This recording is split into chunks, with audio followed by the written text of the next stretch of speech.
Magandang hapon ka-online all over the world sa mga kaibigan natin na nakatutok sa FB Live at sa ating studio audience na syempre naka-physical distancing. Happy Thursday po sa inyo. Ako si Joven Reyla, ang inyong makakasama hanggang mamayang alas 3. Isang oras na puno ng talakayan tungkol sa kalusugan. Pero bago tayo magpatuloy, narito si Dr. Katrina Luna, ang employee physician ng Our Lady of Lourdes Hospital.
Coping strategies to take care of ourselves. We may have external support, but we need ourselves to help us too. And with this, we hope to learn from our speaker today on how we can take care of ourselves during tough times.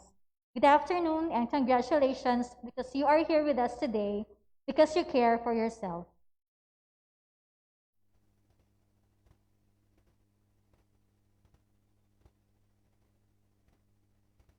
Maraming salamat, Dr. Kat Luna.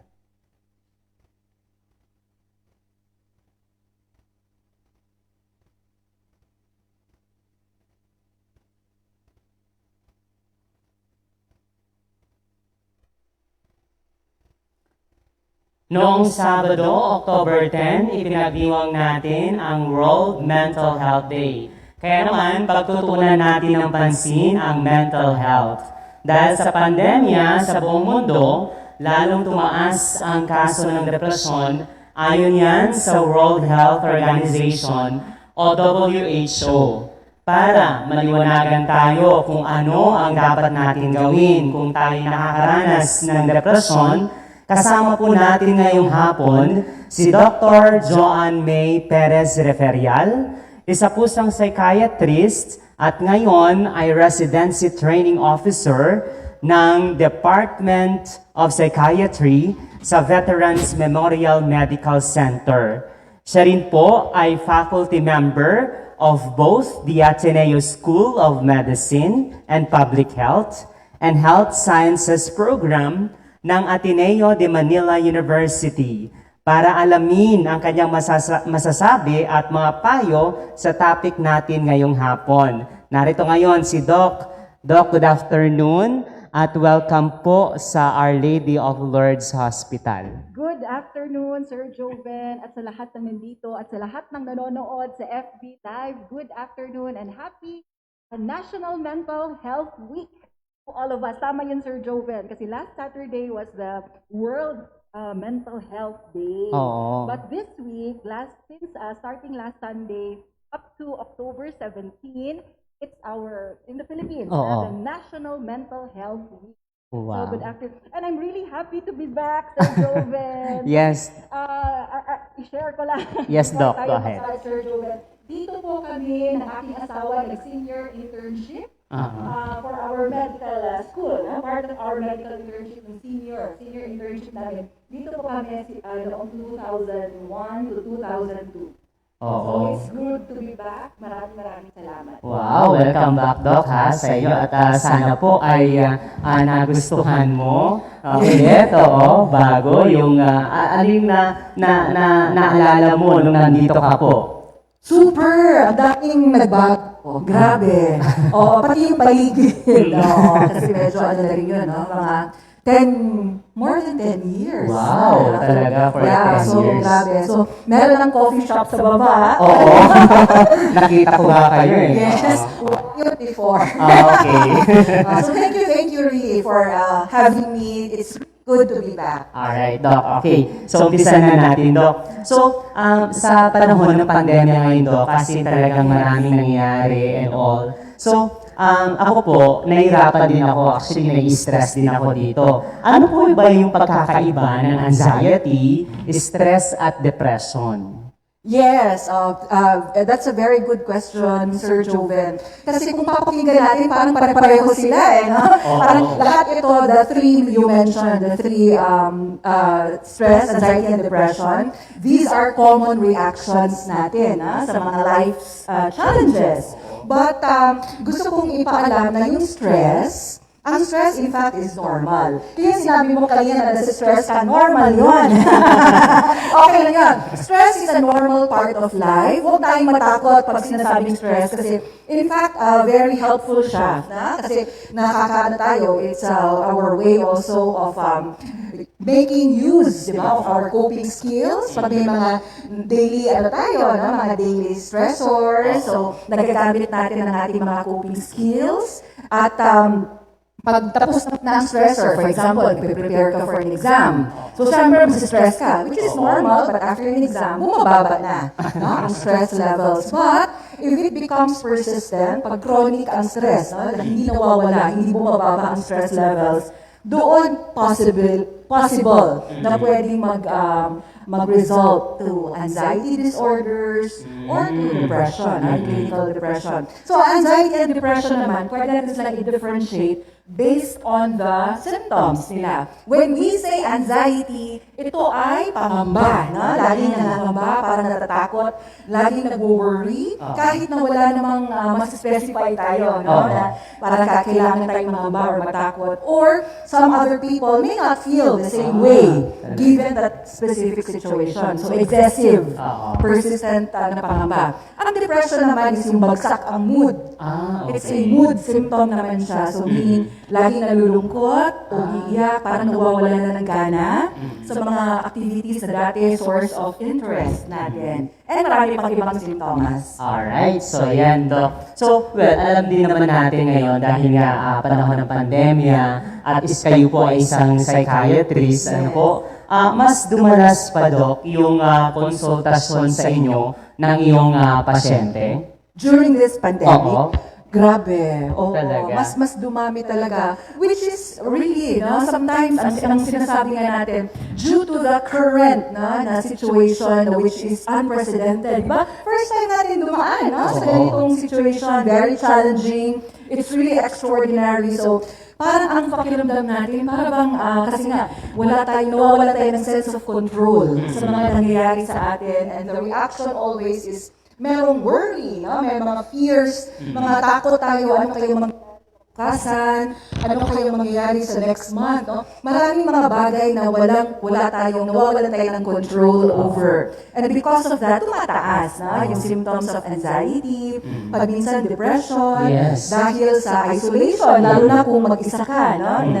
Nagsa-self-isolate. So, studies have shown na pag tayo ay nasa isolated tayo, tumataas ang risk for the feeling of loneliness, sadness, depression, anxiety. Oo. Yes, gusto ko lang, Doc, i-highlight natin yung depression kasi I'm sure maraming mga kababayan tayo, mga nanonood online, no?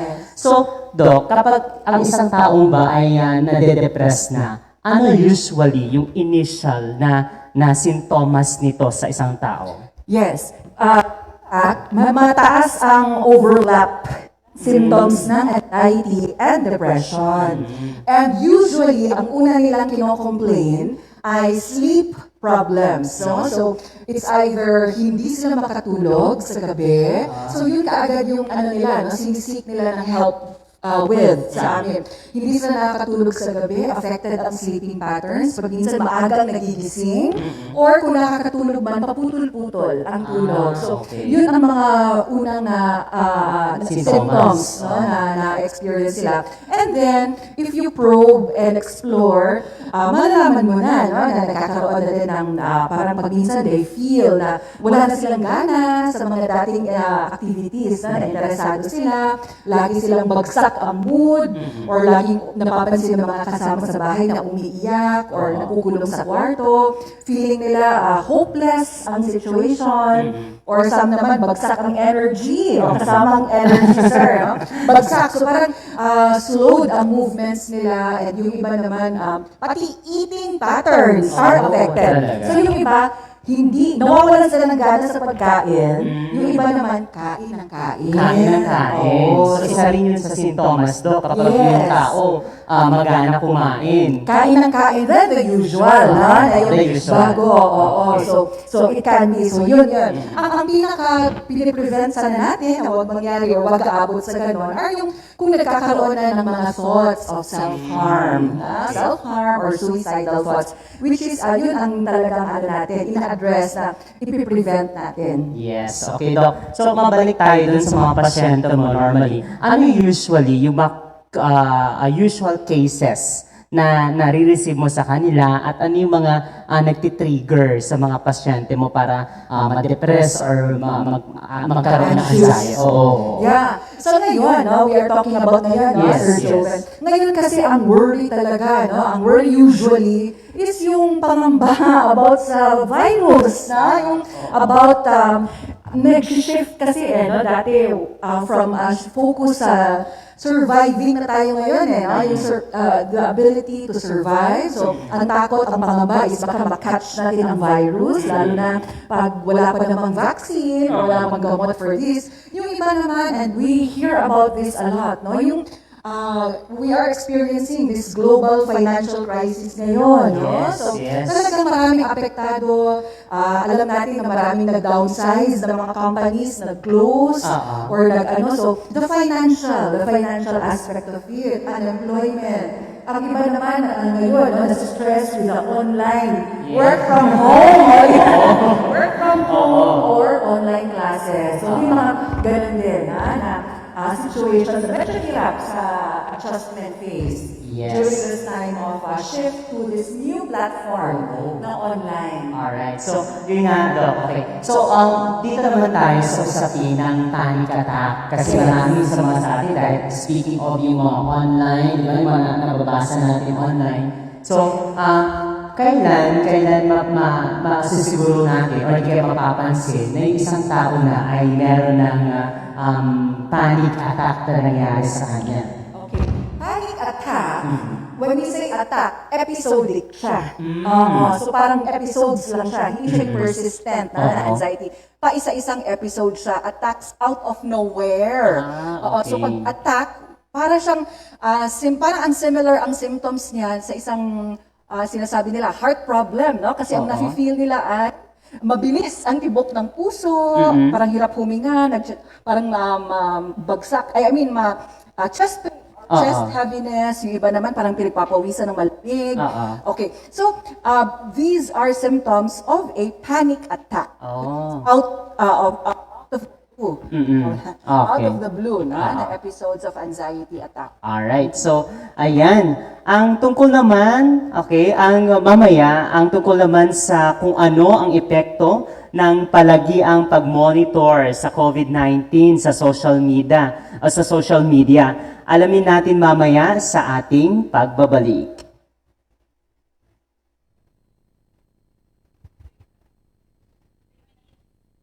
Oh, wow.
Maraming dumaranas ng anxiety at depression dulot ng COVID-19 crisis. Sa katunayan, naglabas ang National Center for Mental Health na mas dumami ang gumamit ng kanilang helpline ngayong panahon ng pandemya.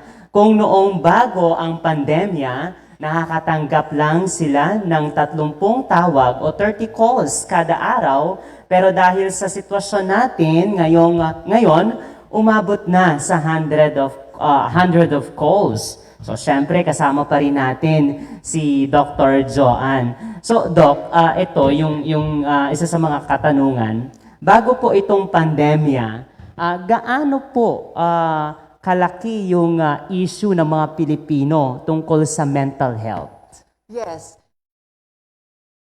Ago, Sir Joven, sa pag-aaral ni Dr. Lourdes Ignacio, 20 years ago, ang statistics noon, estimate noon was 1 out of 3 Filipinos nagkakaroon ng simptomas ng mental health concerns or problems such as depression, anxiety. So, 20 years ago yon. So, mas lalo pang napapaganda ang awareness ngayon natin. So, mas ano pa rin, hopefully, mas maganda ang data gathering natin ngayon. So, na-prove noon na meron na, existing na siya, and it continues up to now. Okay. So, kung noon pa bago ang pandemya, Yes. Doc, ay meron na tayong numero nga na sinasabi mo sa mental health. Sa ngayon ba, Doc, nagiging banta ba itong COVID-19 sa pag-increase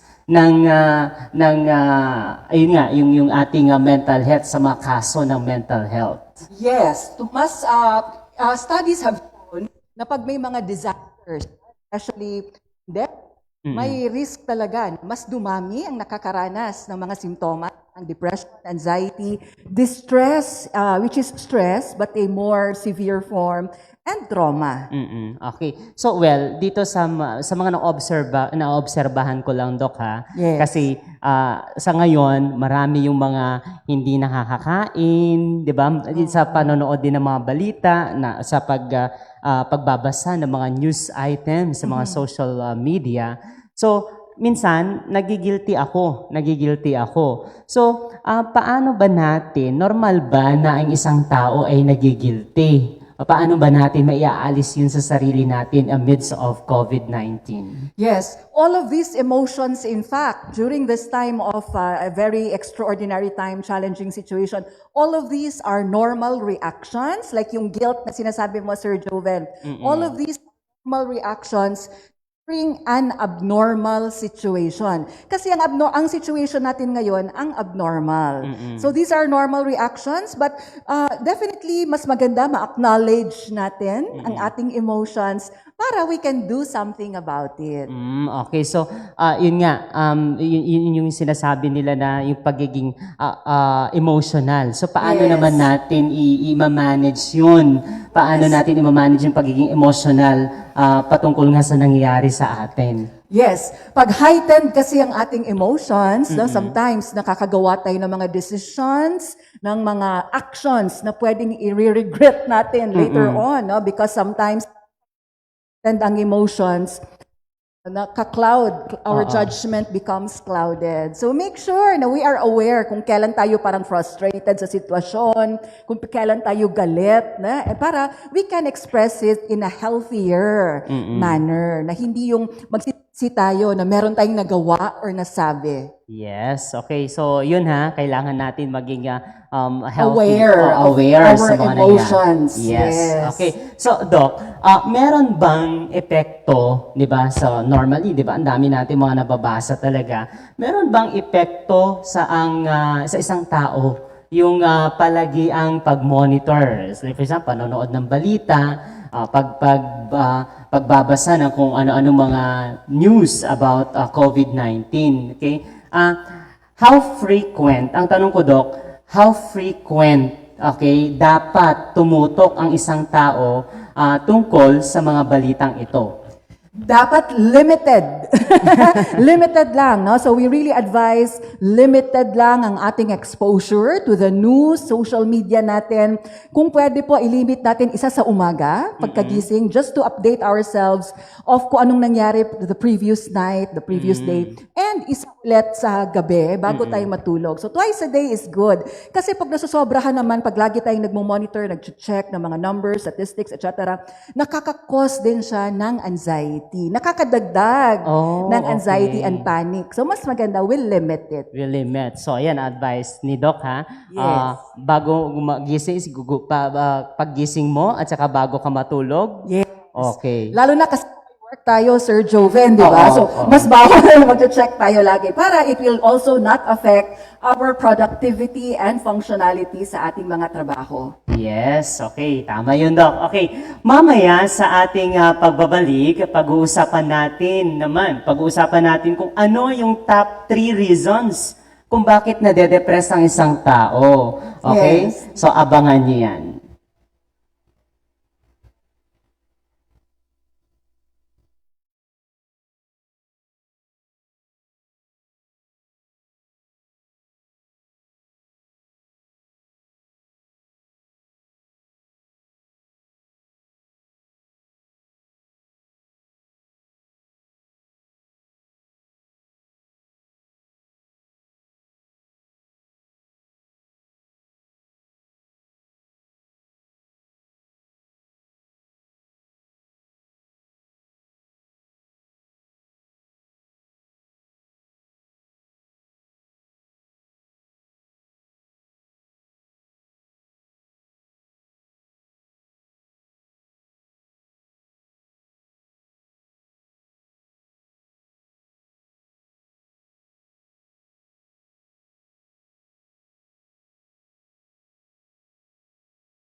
Welcome back sa ating show.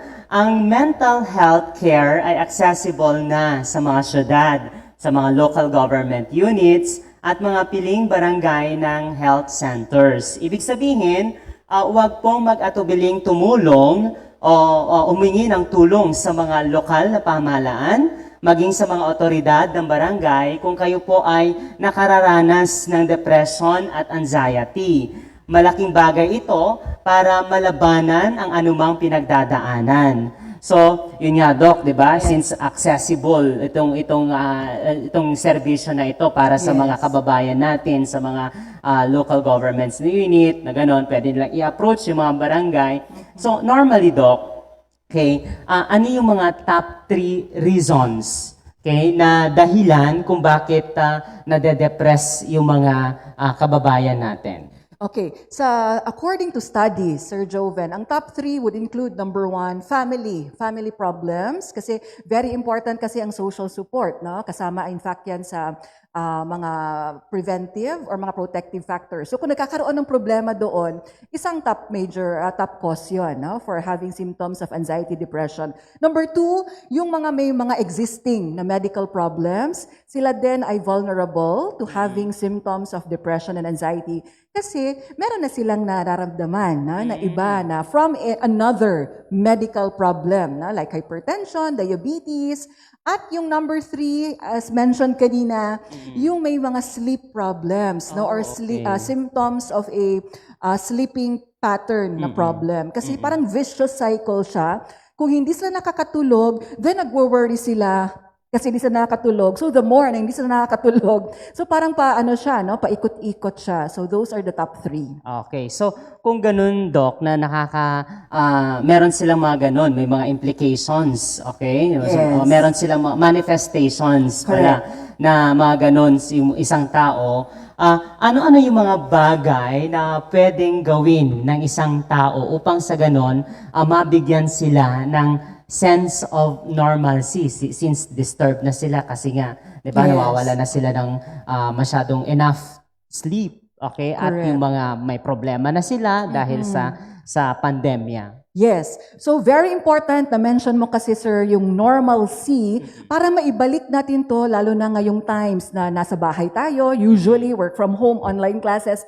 Very important to set a routine or structure sa ating pang-araw-araw na mga activities to give us that sense, no, na meron tayong activity so naka-schedule yan para kunyari, no, parang inaano pa rin natin na pumapasok pa rin tayo physically sa ating mga opisina, sa ating mga schools, and also in terms of sleep, kasama yon, no? Kung anong oras kang matutulog. So may time pa rin. Kasi ang usually nangyayari, kung wala tayong structure, kahit na anong oras na lang tayo natutulog, di ba? So pwedeng medyo late na. So ibabalik natin as much as possible yung normal sleeping hours at waking time. And also, very important to also feel, no, na positive din. Think positive. It's also important to do things which make you feel good, which make you feel happy. So, find a stress outlet. Yan. So ngayon, ang dami na ngayon, sir, di ba? Yes. Ngayon, ang daming nagpa-plants, no? Yan ang bagong mga stress outlets ngayon, plantitos, plantitas. And in fact, very helpful yun kasi it gives meaning and purpose sa ating mga activities araw-araw. Yung iba naman, sir, nag-bake, nagkukook. Yes. Yung iba naman, nagpi-painting as a Yes. form of expression. So, rediscover mga talents natin and skills. Yes, tamang-tama yan, Doc, Kasi talaga ngayon, ang dami nagsilipan ng mga, natutunan ko palang, magaling pala ako mag-paint. Magaling pala ako mag-bake, okay? Masarap pala ako magluto ng ulam. Correct. Kasi pwede kasi nung na very busy tayo no, sa ating mga kanya-kanyang mga buhay noon, maaaring nakalimutan na natin na magaling pala tayo or marunong pala tayo nito na mag-bake. So now is the time, in fact, to revisit or rediscover yung ating mga talents. And also, sir, important din to emphasize physical activity. Kahit na sa mga bahay tayo Talaga. ngayon, lalo na mga bata, Oo. physical activity is very important kasi na when we move, no, yung mga nakikita natin na nagti-TikTok sila, Yes. sumasayaw-sayaw, it boosts the levels of happy hormones. Yes. Ang tawag natin doon ay mga endorphins. Okay. So nakakatulong sa pagbagsak ng cortisol, which is the stress hormone. Okay, so speaking of stress, Doc, ano-ano tong mga tinatawag nating positive stress at saka negative stress? Yes, kasi ang stress kasi it can come, 'di ba, from mga daily challenges na na-encounter natin. In fact po, yung positive stress, may mga situations kasi na kung titingnan natin, positive siya, but it can be stressful. For example, sa trabaho, pag na-promote tayo, positive siya, di ba? Kaya na-promote, but Sayang-saya. it can be stressful. Yung ngayon naman, parating na tayo sa holiday season. It is a very positive na event, but sometimes it can also trigger some stress. Kasi nga sa traffic, kung meron, di ba? Lalo na mga traffic or syempre madaming mga activities, ganun. So may mga ganun. Or transferring homes, getting married. Those are happy events, pero sometimes the preparations can be very stressful. Yung negative naman, pwedeng environmental, no? Like yung traffic, pollution, pwede din family conflicts, finances, pwede din so lahat, no? Maraming pwedeng magiging cause din ng negative stress. Okay. So, well, meron kasi akong Kondok, nabasa na article patungkol sa re-entry panic syndrome. Yeah. Dok, bigyan mo kami ng at least kung ano ito, definition siguro, kung anong paliwanag nitong re-entry syndrome. Ito na yan siya, Sir Joven, ngayon. Meaning, re-entry, meaning, kasi nga, slowly, na-ease na ang ating mga lockdowns, di ba? From the ECQ, nag-shift na tayo to GCQ. Hindi, ECQ to MECQ to GCQ. So, slowly, nag-ease na ang lockdown. But, the feeling pa rin of anxiety, panic, is still there. Kasi, syempre, nandiyan rin ang virus. So we can still be exposed to the virus kasi wala pa rin vaccine. And yung mga remnants, no, yung mga after effects nung nakaraang GCQ, MECQ, like transportation difficulties, work-related, no, na pagbabago or changes, like work from home. And ang lagi kasing ano natin is parang iba na ang pakiramdam ngayon pag lumalabas tayo, di ba? Yes. Parang it's because of a necessity. Kailangan natin bumili ng gamot, bumili ng pagkain, ng grocery. But it's not exactly for party-party. Di ba? Hindi na sa tulad dati. Yes. Na after a stressful day sa trabaho, ang coping natin is mag-ano muna tayo, mag-unwind sa mall, manood ng cinema.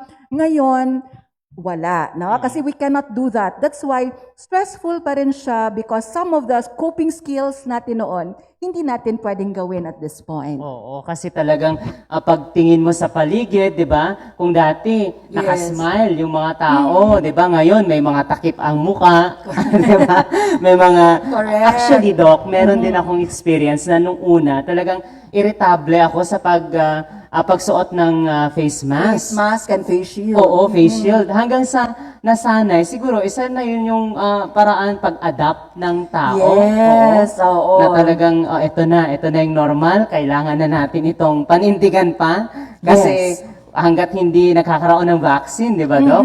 Talagang we have to practice yung mga ganito na required ng gobyerno. And very important yun, Sir Joven, kasi isa din yun sa mga ina-advise namin. No? It really starts, para hindi tayo ma-stress, it really starts with acceptance. Okay. Acceptance is the key, na ito na yung kailangan natin i-accept, no? Na change is always a part of life. Normal siya. Di ba? Meron ngang song na constant change. O, di ba? Yes, yes. Kasi in life, there is nothing as constant as change. And this is part of the change now. And para wag tayong mangamba na makatch natin ang virus pag tayo ay lalabas, then this is part of the change. No? No, we need to wear our masks, face shields para maiwasan natin yung ating pagka-infect na of the virus. Okay, so ika nga nila, mga ka-online, the only permanent in this world is constant change. Okay? So, ano ng mga gagawin mo kapag ikaw ay gulong-gulo na dahil sa pandemya, sa nangyayari sa ating lipunan?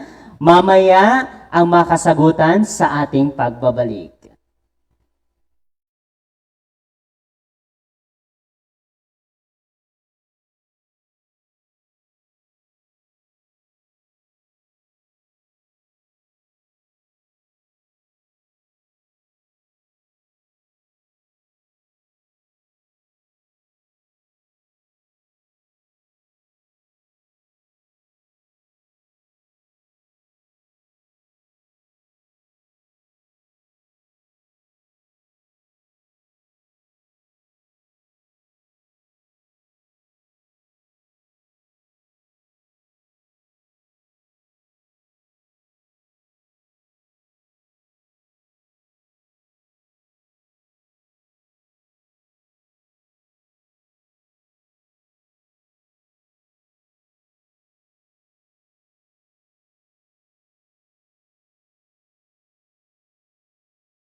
Limitahan ang pag-monitors ng COVID-19 news para lalong di mag-alala at matakot. Kung walang ginagawa sa panahong ito, maraming bagay ang pwede nating pagkabalahan. So una na yan, okay? Ang pagsasaayos ng mga gamit natin sa bahay na hindi natin naatupag, di ba, Dok? Noong panahon pa na normal, okay? At ang kunin din natin ito na ang pagkakataon na to upang sa ganoon, kamustahin ang mga kaibigan o mga mahal natin sa buhay na matagal nang hindi nakakausap dahil sa trabaho mo noon. Ang pinakasikat na ginagawa ngayon ng ating mga tito at tita ay ang pagiging plantita at plantito nila. Okay? Sa mga paraang ito, maibabaling natin ang atensyon natin dulot ng pagkaburyong na kalaunan ay magiging depresyon. Okay? O di kaya magkaroon ka ng anxiety o ma-stress. Diba, Dok? So, yun, Dok.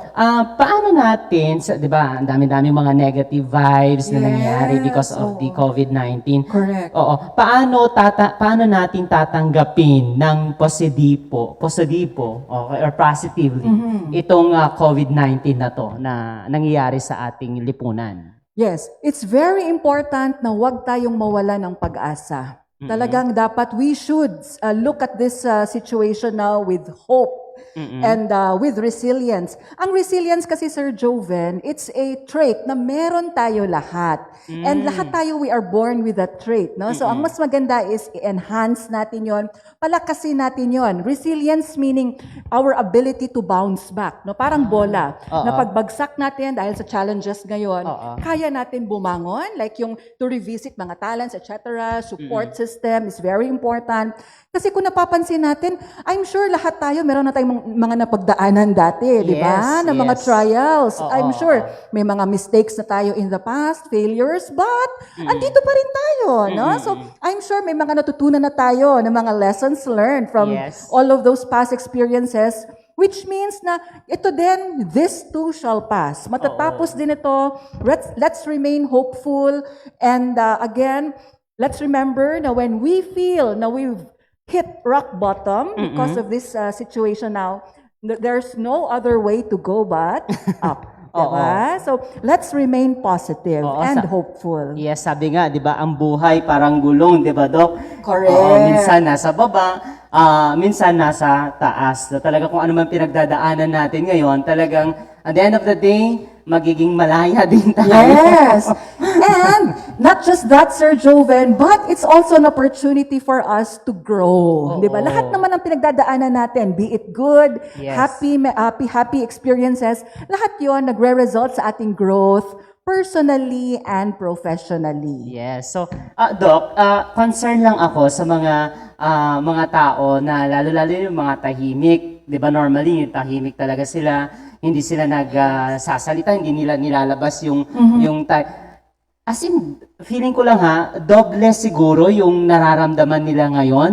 Yeah. Dahil nga merong pandemic. Ano yung pwede mong maipayo sa kanila, Doc, para at least magkaroon sila ng lakas para ma-share kung ano man yung pinagdaraanan nila? Yes. Mas maganda, Sir Joven, no, na wag silang matakot, wag mag-hesitate to ask for help. No? In fact, ang help naman comes in a lot of forms. Pwede ang help is mag-contact ka, mag-send ng message or video call sa mga trusted family members or friends mo. Para lang, no, may makausap ka. Kasi again, social support is very important during this time.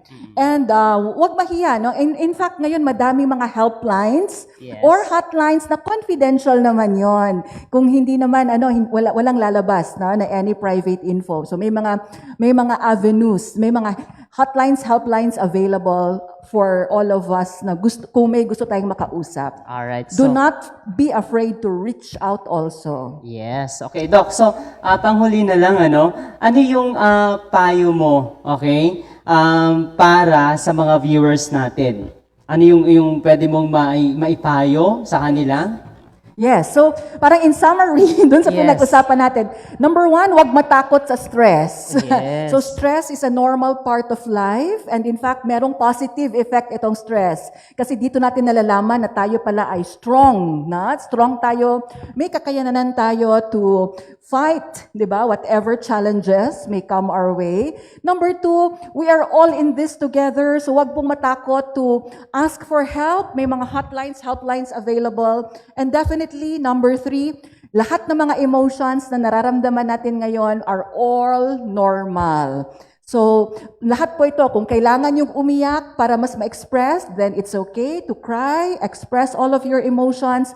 During this time, ang pandemic, ang abnormal na situation. So, it's okay not to feel okay during this time of pandemic. Alright, so bago tayo magtapos, gusto ko munang pasalamatan ang Office of the President, headed by our President and CEO, okay, si Mr. Paul Richard T. Kamangyan, kasama ang LeadCom. Nandyan sila Sir June Diamante ng Finance, si Ma'am Ruth Camero ng Nursing Services Division, si Dr. Geraldine De La Fuente ng Ancillary Division, Dr. Alvis Sarte ang Assistant Medical Director at Chief of Clinics. At syempre, hindi mawawala ang ating Medical Director na si Dr. Milagros Joyce Santos.